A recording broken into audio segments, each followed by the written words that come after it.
Kelvin, give me your pregame routine.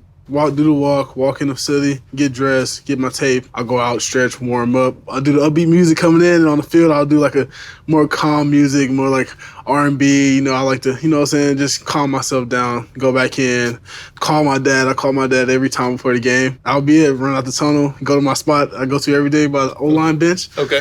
And just pray and then get the game going from there. You still get jitters before the game? Yes. I feel like if you don't get jitters, you're not going to play good. You know what I'm saying? If you go in feeling too confident, you're going to overthink something and just mess up. So I feel like jitters are good. When do the jitters go away? Either first play or when you first get like hit really hard or you hit somebody else really hard. Then it's like, oh, yeah, it's time to go. It's time to go. First pancake? Yeah, yes, sir. So I saw that you went up against, as a true freshman, 3 first-round draft picks. Yes, sir. And didn't give up a sack against them. Yeah. How'd they make you feel? I felt good about it, but it's always those games and those times I went against those guys was definitely learning experiences because it was definitely some times where I would feel like the other guy got the best of me, but, on camera it might not look like it. But, those guys taught me a lot, and I learned a lot from them by going versus them and being able to add more accolades to my game. People see y'all on Saturdays, but they don't know what y'all are doing year-round. Yes, so that you're able to do what you need to do. Can you tell us a little about, what's a day for you? It's not too harsh as fall camp and spring ball, but you come in, wake up early. I'll say Mondays, Wednesdays, Fridays. The bigs will go first, so we'll go in at 6, work out for about an hour, recover, breakfast, lunch, and then once class start getting back, we'll have 2 classes each day, and that'll be about it. So we're going to put some work in, going to be tired, but it's not too hectic as fall camp and spring ball. What about the fall camp? We have a week where we stay in the hotel, so we do that, and I feel like it brings everybody closer as a brotherhood because it's like you're staying in that one spot, you're eating dinner together, breakfast, you got to wake up early. Everybody come to practice and grinding that whole week, and beyond that, get you rolling to get the season. Yeah. We talked a little bit about pregame routine. What do you do the night before? We have a thing where our family comes. I like to sit with my family for at least an hour and a half or an hour. Just talk to them, not about football, just life in general, how they're doing, how I'm doing, and just make sure we're all good before the next day. Who's the first person you call after the game? After the game, my mom and my dad. So I'll call either one. Whoever picks up the phone first. They get mad at me because they say I take a long time to come out of the locker room after the game. So I'll call either one. Who's the toughest guy to block? Yeah. I would say definitely either Barron Searle, Byron Murphy, and Tavondre Sweat. I feel like those guys, they come every day to work, which is a good thing for me because they give me better. So I feel like those 3 are the hardest guys to block.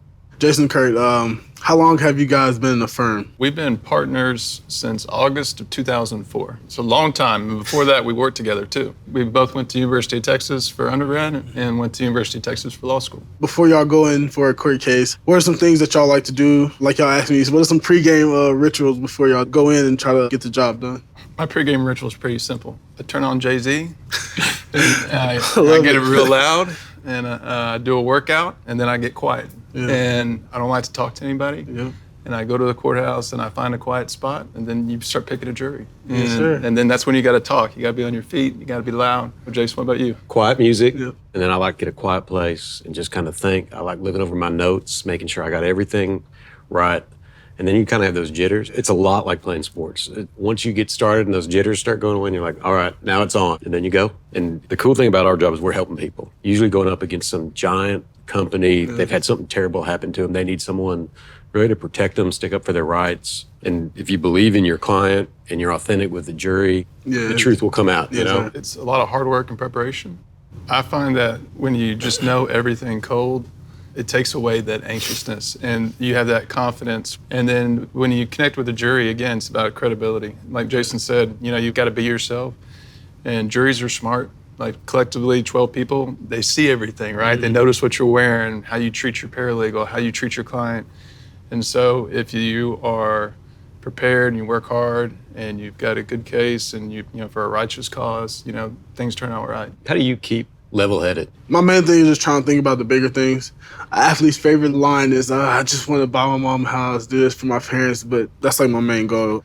I just see my mom, my dad as like my role models and see how hard they work to give me what I wanted and to make sure I didn't fall down the wrong path, do things that are not good for myself and for their reputation as well. And I see that and I try to push myself hard as I can to give them the best life they can have and not have wants or worries for anything. Who's your mentor, both growing up and then kind of who's your best mentor once you got to Austin? Growing up, it was definitely my dad. He taught me a lot of things of how to be a man and like the simple things like respect women, make sure I knew how to manage my life right, time management, all those type of things. And then here, I would say it was Christian Jones. He helped me a lot. I came in late, so, it was already guys here ahead of me already working. So there'll be days where I would be down on myself because I messed up on this or I did this wrong. And I feel like him helping me out, just telling me, it's going to happen. It's college.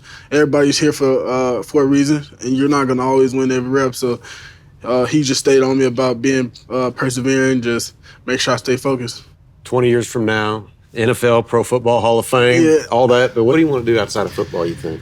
Outside of football, I would really love to become like an ESPN reporter or like a sports reporter for athletes. Either that or once I get my money saved up and have the right type of money, I'll probably just either retire and just live on a lot of land. A lot of land. A lot of land where I can do whatever I want. Probably have a pond, fish back there, hunt, do a lot of ATV riding and stuff like that.